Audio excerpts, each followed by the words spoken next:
नबी अकरम सल्लल्लाहु अलैहि वसल्लम ने जहाँ कुरान मुक़द्दस की बेशुमार फजीलतें बयान फरमाई है, वहीं आप सल्लल्लाहु अलैहि वसल्लम ने इस कुरान मुक़द्दस को अल्लाह का नाजिल किया हुआ दस्तरखान फरमाया है। कि कुरान मुक़द्दस अल्लाह तबारक व तआला का नाजिल किया हुआ दस्तरखान है। मन दखल फीही फहुव आमिन, कि जो शख्स इस दस्तरखान में शामिल हो गया, इस दस्तरखान पर आ गया, वो महफूज हो गया। तो जहाँ भलाइयों के हुसूल का रास्ता कुरान मुक़द्दस है, वहीं अपनी हिफाजत का रास्ता कुरान मुक़द्दस है।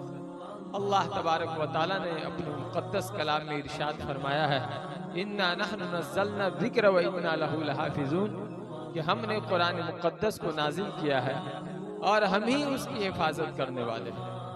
अल्लाह तबारक व तआला के ये कलाम है, अल्लाह ने नाजिल किया है और खुद अल्लाह तबारक व तआला ने इसकी हिफाजत की जिम्मेदारी दी। चुनांचे साबिक़ा उमम को जो किताबें मिली, सहीफे मिले, तो उसमें तब्दीलियाँ हुई, रद्द बदल कर दिया गया, खुर्द बुर्द हुए। लेकिन वाहिद अल्लाह तबारक व तआला का ये मुक़द्दस कलाम है, जिसमें किसी दौर में कभी किसी तरह की जर्रा बराबर कोई तब्दीली न हुई, न हो सकी। हजार कोशिशों के बावजूद मिटाने वाले लोग मिट गए, लेकिन कुरान मुक़द्दस का कोई शोशा और कोई जबर, कोई जेर, कोई नुक्ता नहीं मिल सका है। ये कुरान मुक़द्दस की खूबी है और ये कुरान मुक़द्दस का इम्तियाज है। इसलिए मेरे भाई और बुजुर्गों, आज जहां हम अपनी हिफाजत के बारे में फिक्रमंद है, तो उसका भी रास्ता यही है कि हम कुरान मुक़द्दस से अपना रिश्ता मजबूत करें।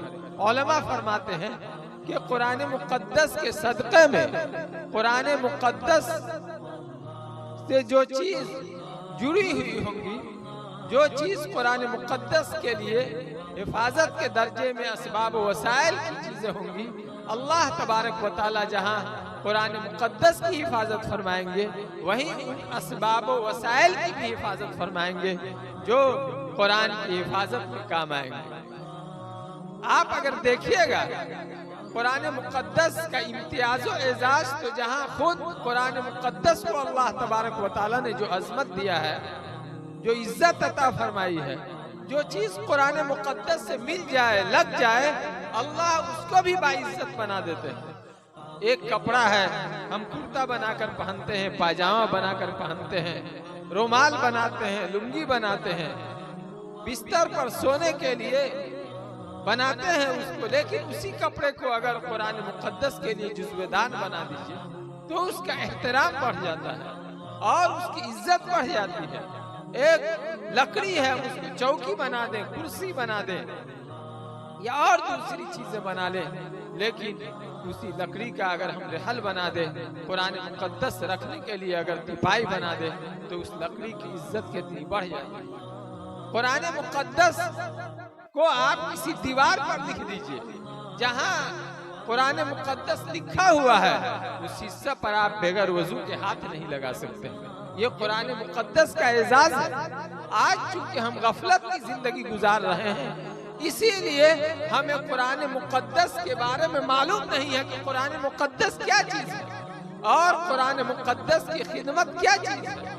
मेरे बुजुर्गों और भाइयों, मस्जिद में जहां नमाजों में कुरान मुक़द्दस को पढ़ा जाता है, इमाम साहब तिलावत करते हैं और उस कुरान मुक़द्दस की तिलावत की वजह से हमारी नमाज सही होती है, तो मदरसों के अंदर कुरान मुक़द्दस को पढ़ना सिखाया जाता है।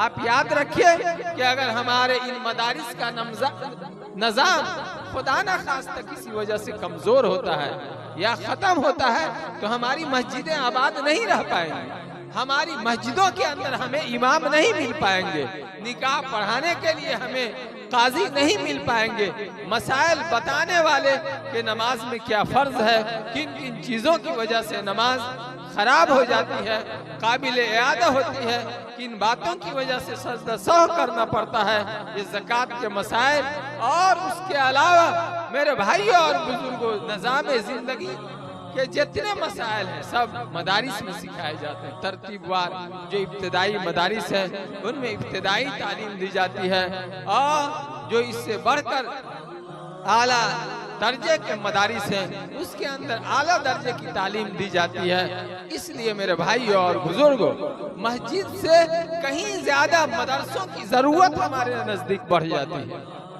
और अगर आप देखिएगा तो इस्लामी शरीयत के जो अहकाम हैं उसमें मस्जिद के अंदर एक हुक्म अल्लाह तबारक व तआला का है कि नमाज कायम करो, तो नमाज को अदा किया जाता है। लेकिन उसके अलावा आप देखिएगा कि नमाज के मसाइल कहाँ सिखाए जाते हैं। अल्लाह तबारक व तआला का हुक्म है ईमान लाओ, ईमान को कहाँ समझाया जाता है। ज़कात अल्लाह तबारक व तआला का हुक्म है, ज़कात के मसाइल को कहाँ सिखाया जाता है।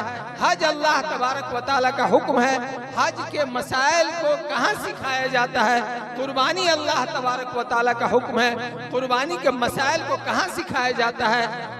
और हम सब की जिंदगी में जो निकाह की अहमियत है, निकाह का दर्जा है, निकाह के मसाइल को कहाँ सिखाया जाता है।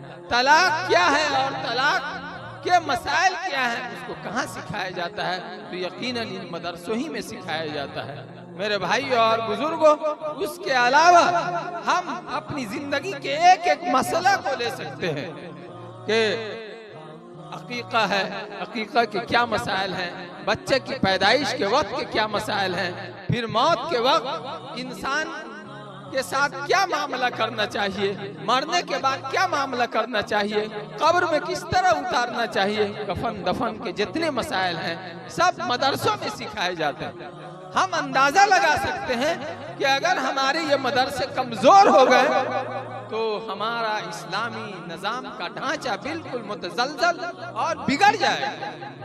आज जो ये हम शक्ल सूरत देख रहे हैं, ईमान का मुज़ाकरा देख रहे हैं, किसी इंतहाई मजबूतों के साथ, इंतहाई मजबूती के साथ खुदावंद कुद्दूस की वहदानियत की पुकार अगर सुन रहे हैं तो यकीनन और 100 बार यकीनन कि ये सिर्फ और सिर्फ इन्हीं मदारिस के सदक़े हैं। इसलिए मेरे भाई और बुजुर्गों, आज हमारी जिंदगी के अंदर मस्जिदों की तो किसी दर्जे में अहमियत है, इसीलिए उसकी तामीर की फिक्र होती है और कुछ न कुछ उसके लिए इज्तिमाई निज़ाम मिजाज बन जाता है।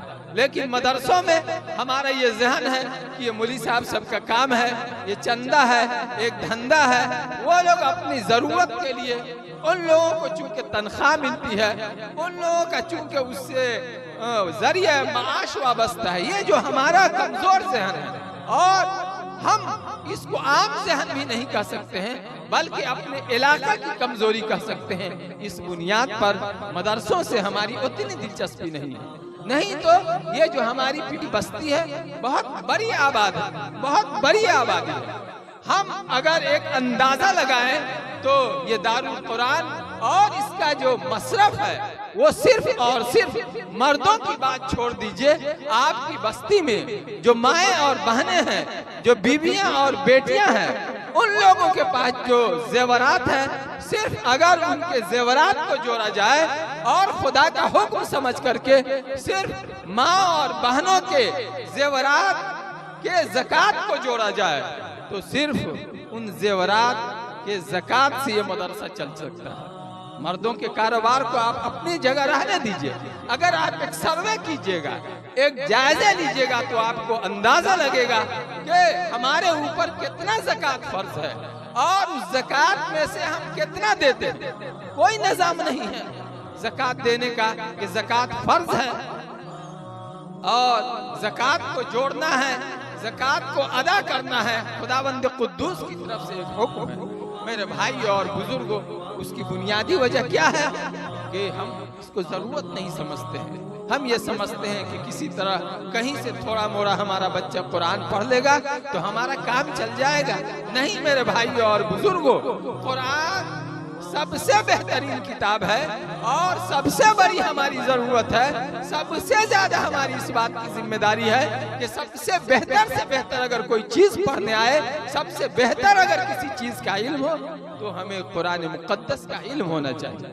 बाकी जब हमने दीन सीख लिया, जब हमने कुरान सीख लिया और इस्लामी फराइज को हमने जान लिया, मनहियात को जान लिया, हलाल को जान लिया, मोटे मोटे तौर पर हमने अगर हराम को जान लिया, तो हम अब दुनिया के जिस शोबे में चाहे, इस्लाम रोक नहीं लगाता है, हमारी तरक्कियात के राह में इस्लाम हायल नहीं है, बल्कि हमें तरक्की करने का ढंग सिखाता है।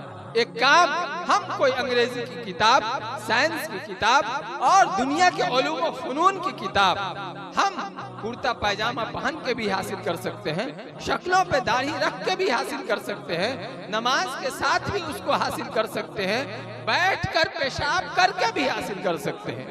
ये एक तहजीब है मेरे भाइयों और बुजुर्गों।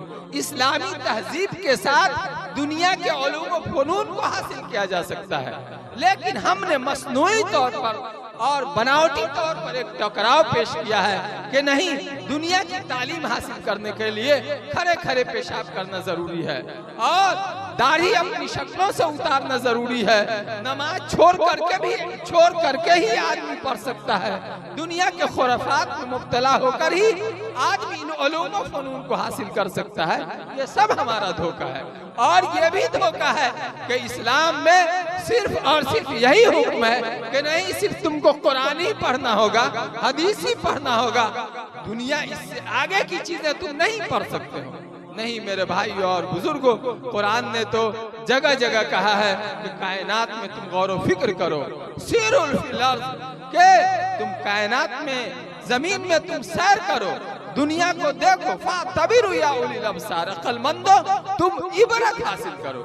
और ये भी धोखा है मेरे भाई और बुजुर्गों कि मुसलमानों के पास कभी कोई इल्म फन नहीं रहा है, बल्कि अगर आप इल्म तहकीक के पीछे अगर जाइएगा तो आपको कोई ऐसा इल्म नहीं मिलेगा कि जिसकी इब्तिदा किसी इस्लामी मुफक्किर, किसी इस्लामी साइंसदां और किसी इस्लामी माहिर का हाथ न रहा हो।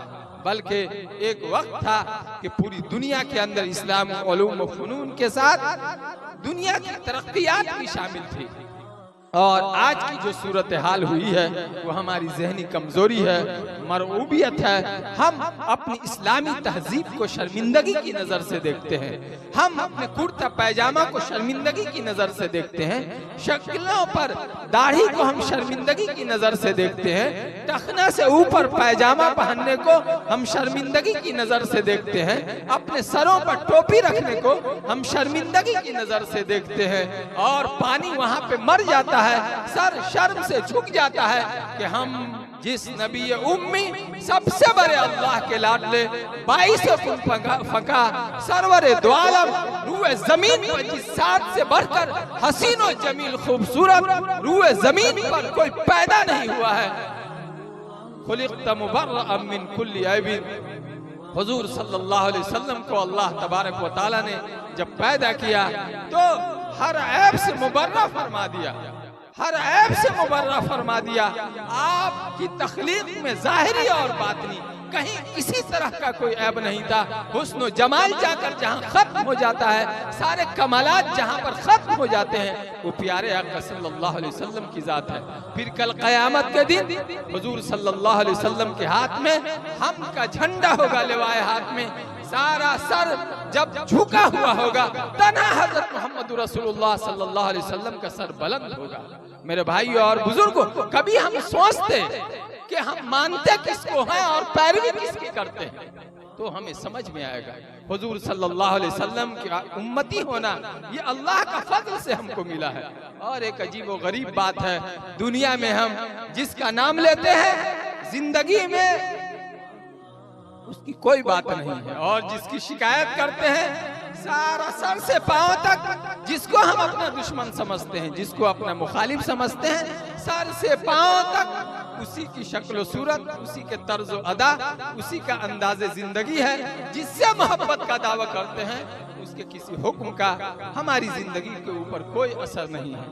इसलिए मेरे भाइयों और बुजुर्गों, हम जब मदरसों को अपनी ज़रूरत समझेंगे तो इंशाअल्लाह फिक्र पैदा होगी कि मदरसे की ज़रूरियात का कहाँ से इंतज़ाम होगा। फिर मैं आपको कहना चाहता हूँ कि आप समझिए मदरसा में क्या होता है। एक कलमे तैयब ला इलाहा इल्लल्लाह अगर 100 बच्चों को पढ़ा दिया जाए तो अच्छी तरह यकीन रखिए कि आसमान और जमीन में जितने खजाने हैं सबसे बढ़कर ला इलाहा इल्लल्लाह मोहम्मद रसूलुल्लाह की कद्र कीमत है।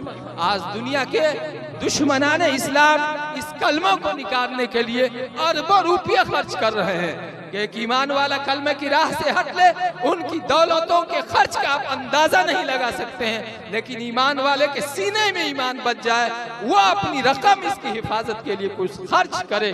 मेरे भाइयों और बुजुर्गों, क्या हम इसके बारे में कुछ सोच सकते हैं? मेरे भाइयों और बुजुर्गों, मैं तो बिल्कुल इरादा बनाकर बैठा था कि हजरत वाला की मौजूदगी में उनकी रियायत करते हुए मैं अपने आप को बिल्कुल महदूद रखूंगा, लेकिन उसके बावजूद भी मैं अपने आप को रोक नहीं सका हूं और बात जो कुछ हुई है हो गई है। दुआ कीजिए अल्लाह तबारक व तआला गलतियों को माफ फरमाए और इन बातों को कबूल फरमाकर इस इदारे को और हम सब लोगों को फिर से ईमानी इस्लामी नशत सानिया से सरफराज फरमाए। व आखिर दावाना अनिल हम्दुलिल्लाहि रब्बिल आलमीन।